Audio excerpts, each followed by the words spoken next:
Right, welcome to the channel, ladies and gentlemen. Massively positive video right here. Why? Because we love the sound of the Joker here on this channel, don't we? Yes, we do. It sounds absolutely epic. And although Warner Brothers have slapped me with some copyright strikes, thank you, we're still going to talk about it because this film is still something which I absolutely can't wait for. Now, we had a lot of film festivals happen recently. There was a lot of Q&As in there, and within the Q&As there have been some major key spoilers and plot points, plans, overall interestingness revealed.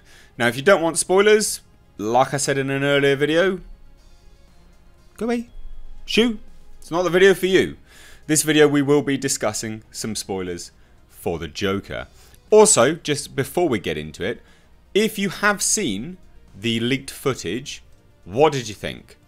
Please do let me know down below in the comments. Now, this is over on comicbookmovie.com. They've compiled it together. They are just an aggregated website of news, and what they've done here is just compiled together a lot of the question and answers that have occurred across multiple platforms, multiple articles, multiple outlets. So there is no one source for this, okay? But if you want to go and check out the article for yourself, comicbookmovie.com. There you go. So let's get into it. Is the Joker actually the Joker? So it was responded to with, I mean, again, we have people who watch this movie who go, oh, I get it. And by the way, I'm not saying they're right. They go, oh, I get it. He's not the Joker. He's the inspiration for the Joker. He's somebody that inspired the Joker. And you go, that's an interesting way of looking at it. And they go, why? Well, the age difference and blah, blah, blah. And I go, that's interesting. So we don't know at all if he is the Joker.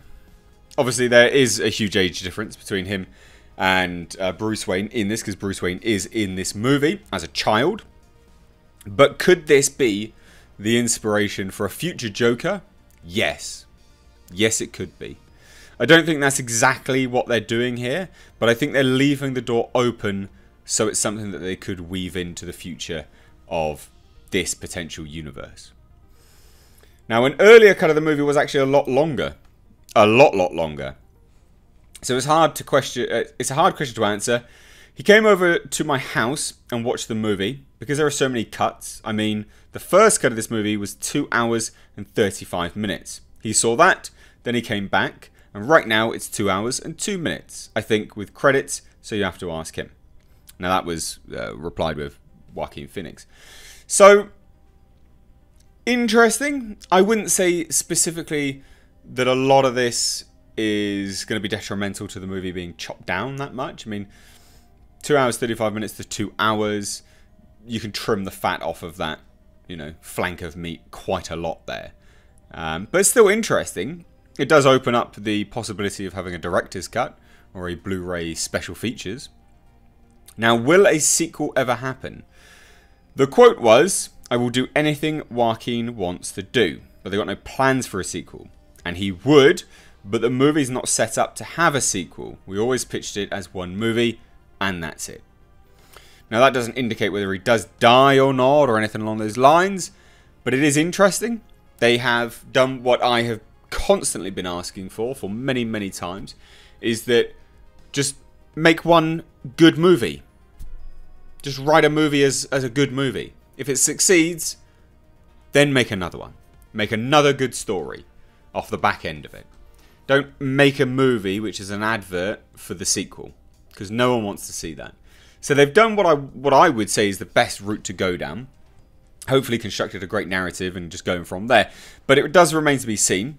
Obviously, Joaquin holds all the power. He's not a man which signs on for multiple deals. Because he likes to keep his freedom when it comes to choosing roles. So, we shall see, but positive nonetheless. Really, really positive.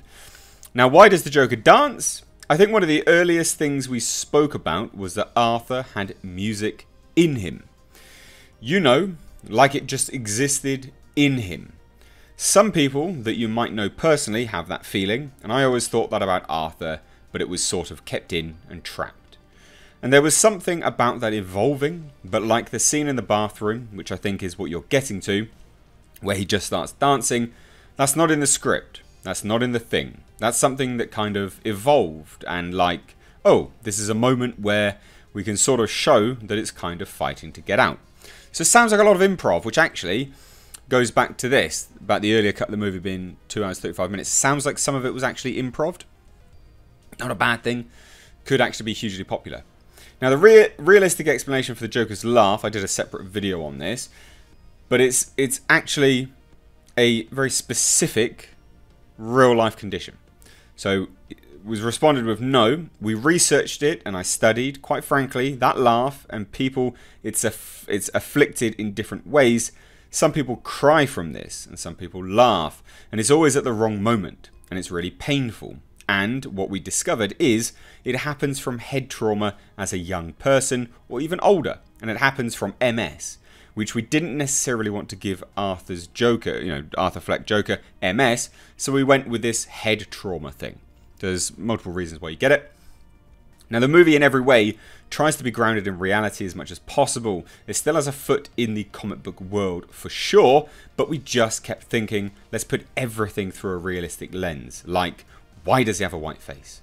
Well, we're going to drop him in acid. While it's amazing in the comic books, and Jack Nicholson and all that, it didn't feel very real that would happen if you fell into a vat of acid, which, yeah, makes sense. So, let's come up with a realistic answer for everything, and that was one for the laugh. So yeah, we researched it. So it's a realistic condition. Now, why is the movie set in the 70s or the 80s? Well, for us, in the movie, we never say it's 1981, but we say it's late 70s or early 80s. Mainly because we don't want people to be like, wow, that car wasn't out in 1981, so late 70s or early 80s. But the time for me, the reason we said it there was a lot of reasons. One reason was to separate it, quite frankly, from the DC universe.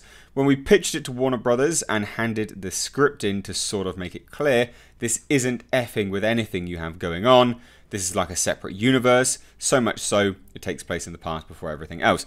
Now, I really like the fact that they've gone with this time period. Why? Because anyone who's a fan of Batman the Animated Series would know that Gotham is perpetually in, not really the 70s or the 80s, but some like weird, like 1950s, 1940s sort of futuristic modern era thing. It's so bizarre. It's really cool though. It adds this great aesthetic. And I think they're channeling some of that through into this movie as well. Now, Todd Phillips obviously has some comic book influences, and he said, what I said was that we didn't take anything from one particular comic, we kind of picked and chose what we liked from the 80-year canon of the Joker, and we say, oh, that's interesting, we kind of pulled a few things that we liked. Yes, could it have been called Arthur, and it just be about a clown? Maybe. I just thought there's a new way to tell a comic book movie, and it may be I'm wrong, and let's do it as a character study.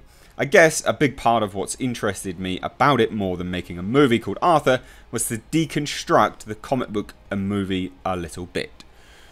Not always good when people do that, but I think I've got high hopes for this film. Like, I really, really have high hopes for this film. And that's it. The rest is just a bunch of images. I mean, those familiar with the leaks will remember this particular guy, the Murray Franklin Show. Obviously, these are just a bunch of images. Todd Phillips on set, dancing, makeup, telling his jokes. Zazie Beetz, his girlfriend. It looks great. We'll have to see how it turns out, but I'm loving the look of it. It's all pointing to an epic, epic film. Cinematography is on point. Everything looks good. So anyway, what do you guys think of this? What do you make of any of these questions and answers? Is this a movie that you're looking forward to? And most importantly, did you see the leaked footage? I would love to hear all of your thoughts, so please do let me know down below in the comment section. If you're new here, make sure you hit subscribe. You can stay up to date on the world of pop culture and movie news and deep dives into the movie industry as well as movie reviews by hitting the bell notification icon. If you want to support the channel further, there is Patreon link down below in the description box, along with my merch store, which you can find a whole array of comedic designs. That's the intent anyway. So please do go and check it out. Anyway, give this video a like and a share. But Mr. H, take care.